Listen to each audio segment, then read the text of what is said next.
أعوذ بالله السميع العليم من الشيطان الرجيم. بسم الله الرحمن الرحيم. الحمد لله الذي هدانا لهذا وما كنا لنهتدي لولا أن هدانا الله لقد جاءت رسل ربنا بالحق. الصلاة والسلام على رسول المسدد المصطفى الأمجد المحمود الأحمد أبي القاسم محمد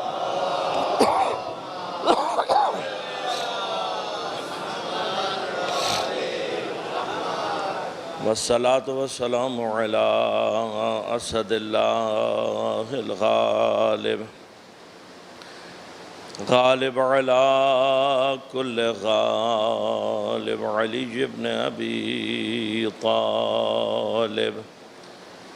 والصلاة والسلام على سيدة المعصومة المظلومة الطاهرة البتول بضعة الرسول فاطمة الزهراء سيدة نساء العالمين. والصلاة والسلام على الحسن المجتبى والحسين المظلوم وأهل بيته الطيبين الطاهرين المعصومين المظلومين المنتجبين المنتخبين، لا سيما بقية الله في الأراضين. روحي وأرواح العالمين لتراب مقدمه الفداء، ولعنة الله على أعدائهم أجمعين. أما بعد، قال الله تعالى في كتابه الكريم: بسم الله الرحمن الرحيم. قل إن كنتم تحبون الله فاتبعوني يحببكم الله ويغفر لكم ذنوبكم والله غفور رحيم. صلوات اللهم صل على محمد.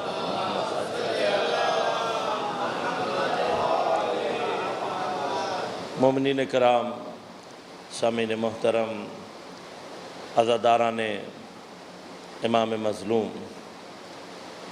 آج کا دن اہل بیت علیہم السلام پر مصیبت کا دن ہے۔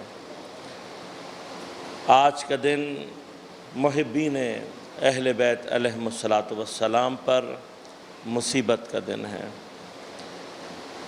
آج کے دن حقیقی تعزیت اور پرسہ امام زمانہ علیہ السلام کی خدمت میں پیش کرنا ہے، رسول کی خدمت میں، مولا کائنات کی خدمت میں، جناب زہرا اور دیگر ائمہ کی خدمت میں پرسہ پیش کرنا ہے۔ میں چند ایک مطالب صرف مقدمتاً عرض کروں گا۔ آپ کی خدمت میں عرض کیا کہ اللہ سے محبت ایمان ہے، بنیاد ایمان کی اسی محبت پر ہے۔ اگر اللہ کی محبت نہ ہو تو اصلاً انسان ایمان کے مرحلے میں داخل نہیں ہوتا، عمل اس کے بعد کا مرحلہ۔ اللہ کی اس محبت کا واحد راستہ محبت محمد و آل محمد کے راستے سے ہے، اس کے علاوہ کوئی اور راستہ ممکن ہی نہیں۔ لہذا اس اعتبار سے بھی اور قرآن اور روایات سے بھی محمد و آل محمد کی محبت واجب ہے، اور اس محبت کے لیے میں نے عرض کیا تھا، چونکہ اللہ کے تمام کلمات، تمام اسماء اور تمام کمالات کا ظہور اہل بیت علیہم الصلاۃ سے ہوتا ہے، تو جو ان سے محبت کر لیں وہ خود بخود اللہ کا محب اور عاشق ہو جاتا ہے۔ ہمارا کام کیا ہے؟ ہمارا کام ہے محمد و آل محمد علیہ السلام سے محبت کرنا، اور اگر ہم اس میں کامیاب ہو گئے تو ہم خدا تک پہنچ جائیں گے۔ اہل بیت کی محبت کا کم ترین آثار میں سے ایک اثر کیا ہے؟ ابھی ایک بزرگوار مجھ سے پوچھ رہے تھے، سوال کیا انہوں نے کہ اہل سنت کے ہاں یہ بات اس وقت ان کے ہاں حلقے میں موجود ہے کہ جو اس وبا سے، کرونا سے مر گیا وہ شہید ہے۔ دیکھیے، شہادت کا جو کانسیپٹ ہے دین میں، وہ بنیادی طور پر شہادت موت کا نام نہیں ہے، بلکہ شہادت ایک سپیریئر لائف کا نام ہے۔ اس زندگی، اس لائف، اس حیات سے سپیریئر ایک اور حیات ہے، اس حیات کا نام شہادت ہے۔ اور یہ شہادت ہمارے پاس کیسے حاصل ہوگی؟ اس کے تمام راستے یا قرآن بتائے گا یا پیغمبر۔ پیغمبر نے جو راستے بتائے ہیں ان میں سے جو اہم ترین راستہ ہے وہ کیا ہے؟ فرمایا من مات علی حب آل محمد مات شہیدا، کہ جس کے دل میں بھی اہل بیت کی محبت ہوگی اور وہ مر گیا تو وہ شہید ہے۔ لہٰذا محبان اہل بیت علیہم السلام کو یہ سوچنے اور فکر کرنے کی ضرورت نہیں ہے کہ ہمیں کب اور کہاں اور کیسے موت آنی ہے۔ اگر اہل بیت کی محبت دل میں ہوگی، جب بھی اور جہاں پر موت آئے گی شہادت ان کا مقدر ہے۔ لہٰذا انہیں پریشان ہونے کی اس اعتبار سے ضرورت نہیں ہے، بس دل میں اہل بیت علیہم السلام کی محبت ہونی چاہیے۔ اب تمام اہل بیت علیہم السلام میں امام حسین علیہ السلام کو جو مقام اور منزلت حاصل ہے وہ آیات اور روایات سے بہت واضح ہے۔ لہذا امام حسین کی ایک اسپیشلٹی کیا ہے کہ فرمایا اِنَّ لِلْحُسَيْنِ حَرَارَةٌ فِي قُلُوبِ الْمُؤْمِنِينَ لَا تَبْرُدُ أَبَدًا۔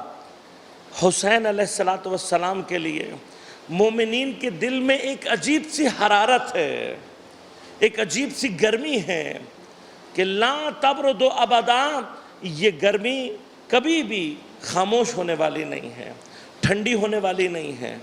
اس حرارت سے ہمیشہ مومنین کے دل گرم رہیں گے۔ لہذا عجیب نام ہے حسین کا، لبوں پر آتا ہے تو آنکھوں سے اشک خود بخود جاری ہو جاتے ہیں۔ لیکن محبت حسین کا اثر کس قدر قیمتی محبت ہے یہ۔ فرمایا کہ حسین کے غم میں اگر مچھر کے پر کے برابر بھی آنسو تمہاری آنکھ سے نکل کر تمہارے رخسار پر ڈھلک جائے تو اس آنسو کی اتنی قدرت ہے کہ یہ جہنم کی آگ کو بجھا دیتا ہے۔ علامہ ہلی کے واقعات میں سے جن میں سے آپ نے امام کی حضور میں ایک شرف پایا ملاقات کا، اور اس حالت میں کہ آپ جانتے نہیں تھے کہ یہ امام ہیں۔ واقعہ طویل ہے، میں زیادہ تفصیل میں نہیں جاؤں گا۔ علامہ کے دل میں کچھ روایات سے متعلق سوال تھا، اور ایک سوال یہ بھی تھا کہ ایک آنسو کا قطرہ اور جہنم کی آگ کو بجھا دے۔ مان تو رہے ہیں لیکن دل میں اطمینان نہیں ہے۔ حل کے لیے 40 شب جمعہ پیدل کربلا کی زیارت کی، اور جب 40ویں رات کو واپس آ رہے تھے تو ان کے ساتھ ساتھ گھوڑے پر ایک شخص سوار ہے۔ سلام دعا کے بعد بات چیت ہوتی رہی، اور اس نے آخر میں پوچھا، کہا ہلی تم کس چیز کی پریشان ہو، تمہارے چہرے پر پریشانی کے آثار کیوں ہیں؟ تو انہوں نے پورا واقعہ بیان کیا کہ اس روایت کا تھوڑا سا میرے دل میں اطمینان حاصل نہیں ہو رہا، اور میں 40 شب جمعہ آیا ہوں لیکن ابھی تک مجھے جواب نہیں ملا امام کی جانب سے۔ کہا ہلی اگر میں تمہیں کوئی بات حل کراؤں تو ممکن ہے تمہارے لیے؟ کہا آپ بتائیے کہ کیا کہنا چاہتے ہیں؟ کہنے لگے ایک واقعہ ہے، ایک بادشاہ کسی شکار پر گیا اور وہ گم ہو گیا اور پیاس اور بھوک سے مرنے والا تھا۔ جب وہ ایک جنگل میں ایک شخص کے پاس ایک جھونپڑی میں پہنچا تو اس کے پاس صرف ایک بکری تھی۔ اس نے بادشاہ کو بچانے کے لیے پہلے تو اس بکری کا دودھ نکال کر بادشاہ کو پلایا تاکہ اس کی پیاس ختم ہو، اور پھر بادشاہ کو اس کی بھوک مٹانے کے لیے اسی بکری جو اس کی کل کائنات تھی اسے اس نے ذبح کر کے بادشاہ کو کھلا دیا۔ کہا جب بادشاہ واپس اپنی سلطنت میں پہنچا تو یہی شخص ایک مرتبہ دوبارہ بادشاہ کی خدمت میں حاضر ہوا۔ کہا ہلی تم یہ بتاؤ کہ اگر بادشاہ اس کو اس کے احسان کا بدلہ دینا چاہے تو اسے کیا کرنا چاہیے؟ علامہ نے بہت سوچ کر جواب دیا، کہا کہ اگر یہ بادشاہ واقعاً عادل ہے تو عدالت کا تقاضا یہ ہے کہ اسے چاہیے کہ یہ اپنی پوری سلطنت اس شخص کے حوالے کر دے۔ پوچھا کیوں ہلی، کیوں یہ کہہ رہے ہو؟ کہا جب بادشاہ کو ضرورت تھی اس نے اپنی ساری کائنات بادشاہ پر قربان کر دی،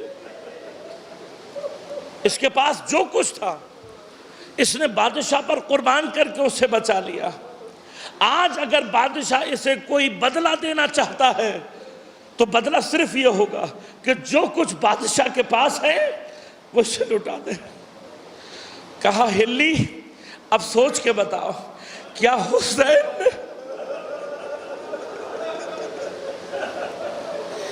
حسین نے خدا کی خدائی کو بچانے کے لیے کربلا میں کسی چیز کی کمی کی، یا حسین نے اپنا سب کچھ لٹا دیا؟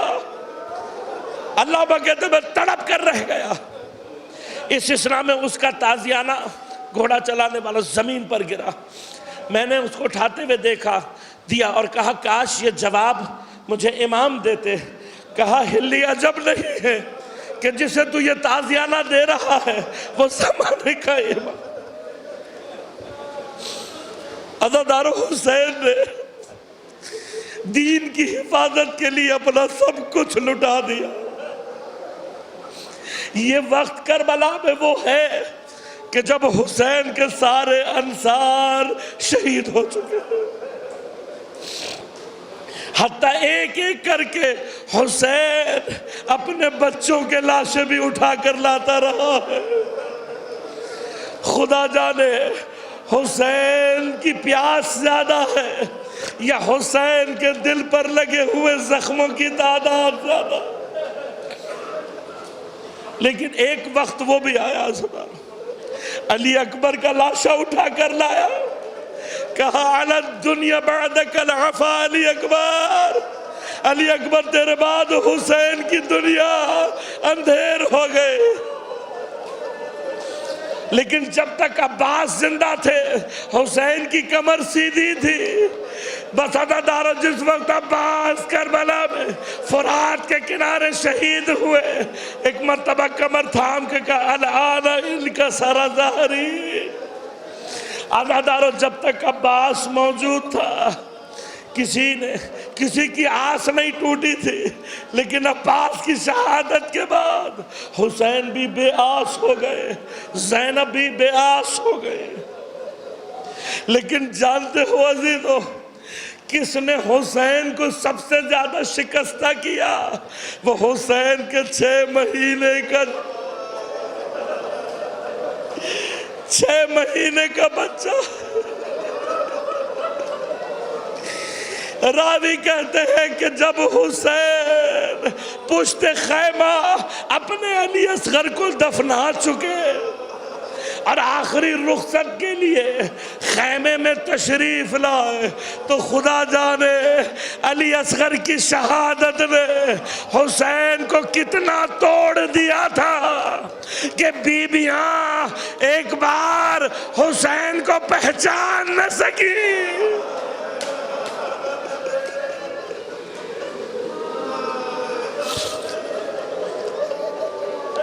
حیرت سے حسین کے چہرے کو دیکھ رہی تھی۔ میرے مولا کو سمجھ آ گیا، ایک مرتبہ سلام کرنا شروع کیا، السلام علیکی یا زینب، السلام علیکی یا ام کلثوم، السلام علیکی یا سکینہ، السلام علیکی یا رقیہ، علیکن منی السلام۔ بس عزادارو، اس سلام کا گونجنا تھا، بیویاں آ کر حسین کے دامن سے لپٹ کر رونے لگی۔ ارے جب تک عباس موجود تھا بیویوں نے یہ سوال نہیں کیا تھا، لیکن اب جو حسین جانے لگے بیویوں نے تڑپ کر پوچھا، کہا مولا مولا ہمیں کس کے سہارے جا رہے، کس کے سہارے چھوڑ کر جا رہے؟ حسین نے ایک مرتبہ سب کو سہارا دیا، میری بہن زینب، اب اس کے بعد یہ ساری خواتین، یہ سارے بچے، ارے میری امانت سید سجاد، یہ سب تمہارے حوالے ہیں۔ اس کے بعد ایک مرتبہ اپنے خیمے میں گئے۔ عزاداروں، مجھے نہیں معلوم میرا امام کیا کرنے جا رہا ہے، لیکن راوی کہتے ہیں اپنے سامان میں سے حسین نے ایک بہت ہی پرانا سا اور ایک بہت ہی بوسیدہ سا کرتا نکالا، اور اس کے بعد اس کرتے کو پارا پارا کرنا شروع کیا۔ اس کے بعد اس کرتے کو پہنا، اور اس کے بعد اس کے اوپر اپنا لباس پہنا۔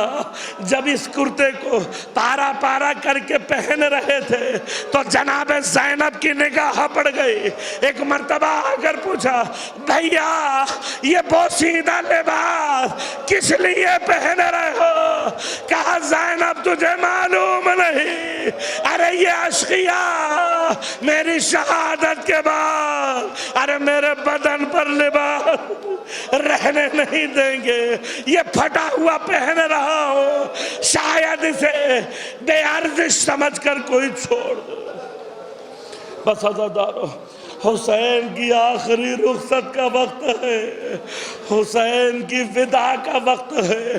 ایک مرتبہ اپنے گھوڑے کے نزدیک پہنچے اور گھوڑے پر سوار ہونا چاہتے ہیں، لیکن ایک مرتبہ حسرت سے گنج شہیدہ کی جانب دیکھا، شاید آواز دے کر کہنا چاہتے ہو، ارے کہاں ہے وہ جوان جو حسین کے گھوڑے کی لگام کو تھامتے تھے؟ کوئی حسین کی گھوڑے کی رکاب کو تھامتا تھا، کوئی حسین کو سہارا دے کر سوار کرتا۔ ابھی حسرت سے دیکھ رہے تھے، جناب زینب آگے بڑھی، بڑھ کر کہا، بھائی آج زینب تمہیں سوار کرائے گی۔ حسین اپنے ذوالجناح پر سوار ہو گئے۔ بس عزادارو، چاہتے ہیں حسین کہ رخصت ہوں، اپنے گھوڑے کو ایک مرتبہ حرکت کا اشارہ کیا، لیکن حسین کا ذوالجناح حرکت نہیں کر رہا، حسین کا گھوڑا حرکت نہیں کر رہا۔ آپ نے ایک مرتبہ پیار سے اس کی گردن پر ہاتھ پھیرا، ہاتھ پھیر کر کہا، اے میرے ساتھی، اے میرے وفادار دوست، مجھے معلوم ہے تو بھی 3 دن سے بھوکا اور پیاسا ہے، لیکن میرے ساتھی کچھ دیر کی زحمت اور ہے۔ حسین تجھے کچھ دیر کی زحمت اور دینا چاہتا ہے، لیکن اسب حرکت نہیں کر رہا۔ امام نے ایک مرتبہ پھر مخاطب کیا، اس مرتبہ اس نے اپنی گردن کو زمین کی طرف کیا۔ امام نے اب جو نیچے کی جانب دیکھا 4 سالہ بچی سموں کے سامنے بیٹھی ہوئی ہے۔ ایک مرتبہ گھوڑے سے اترے، سکینہ کو سینے سے لگا کر حسین نے پیار کیا۔ مجھے نہیں پتا حسین نے سکینہ کو کیسے وداع کیا، لیکن جب حسین خیموں سے نکلے تو ساری بیویاں دروازے پر بیٹھ کر حسین کا انتظار کرنے لگی کہ شاید ہمارا مولا واپس آ جائے۔ بس عزادارو، حسین نے میدان میں آنے کے بعد ایک خطبہ دیا، اور خطبہ دینے کے بعد جب ان اشقیاء نے تیروں سے اس کا جواب دیا تو آپ نے ایک مرتبہ فوج پر حملہ کیا۔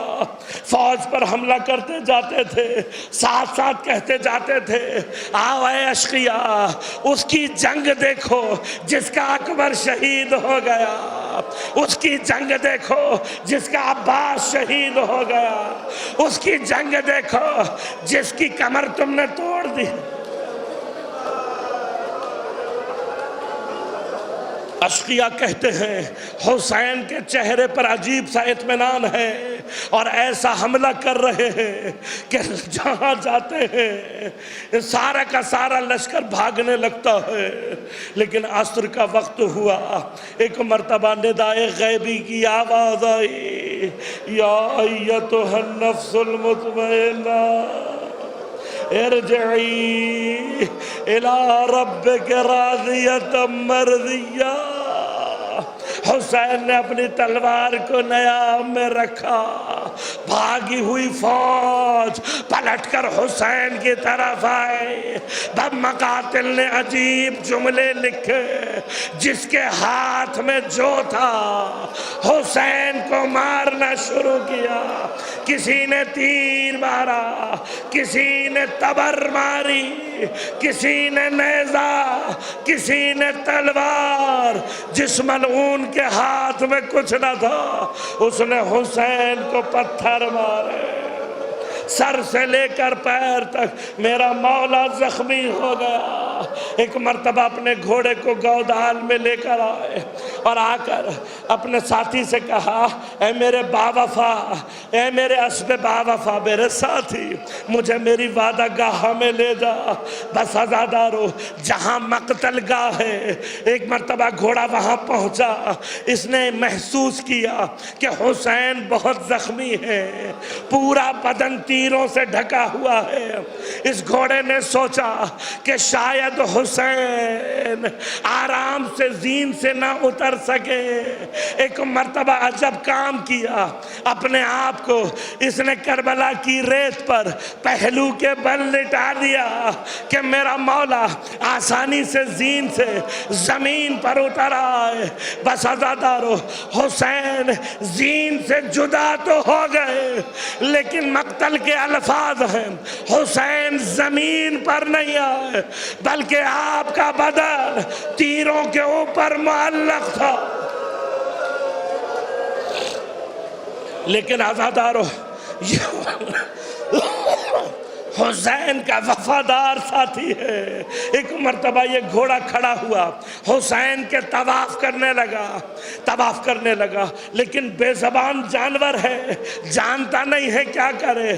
ایک مرتبہ اس کو کچھ سمجھ میں نہیں آیا، اس نے آگے بڑھ کر ایک عجیب سا کام شروع کیا، اپنے دانتوں میں دبا کر حسین کے بدن سے تیروں کو نکالنا شروع کیا۔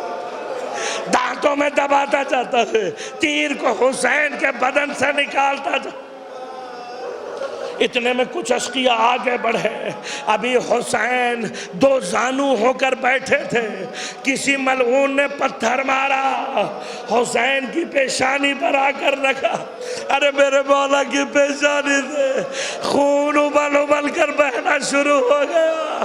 میرا مولا اپنے دامن سے اپنی پیشانی کا خون صاف کرنا چاہتا تھا، ایک ملعون نے تیر مارا، ارے ہاتھ پر لگا، پیشانی میں پیوست ہو گیا۔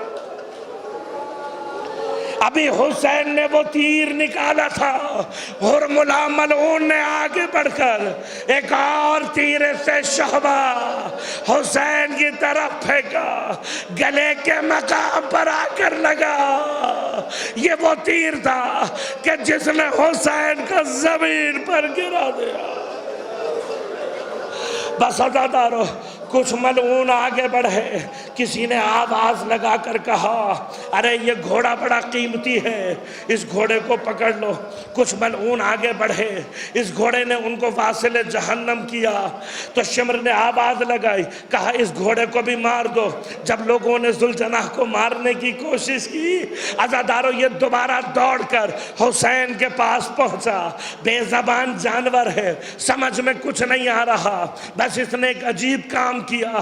ایک مرتبہ اپنی پیشانی کو حسین کے خون میں غلطہ کیا اور دوڑتا ہوا خیموں کی طرف روانہ ہو گیا۔ خیموں کی طرف روانہ ہو گیا۔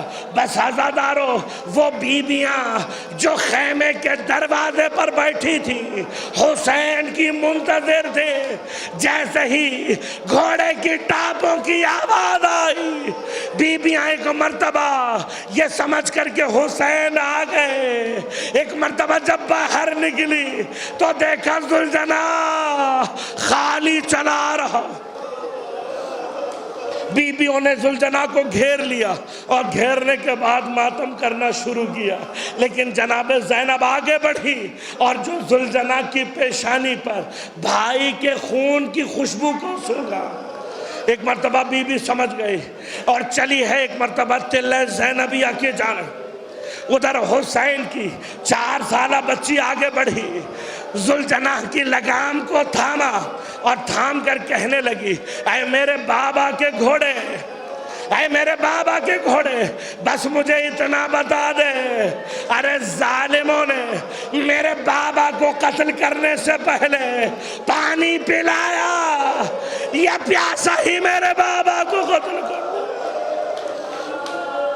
بس عزادارو، زینب دوڑتی ہوئی تلہ زینبیہ کی طرف جا رہی ہے۔ ابھی تلہ زینبیہ پر پہنچی تھی، گودال میں نگاہ کی، شمر ملعون پشت حسین پر سوار، ہاتھوں میں حسین کی زلفیں،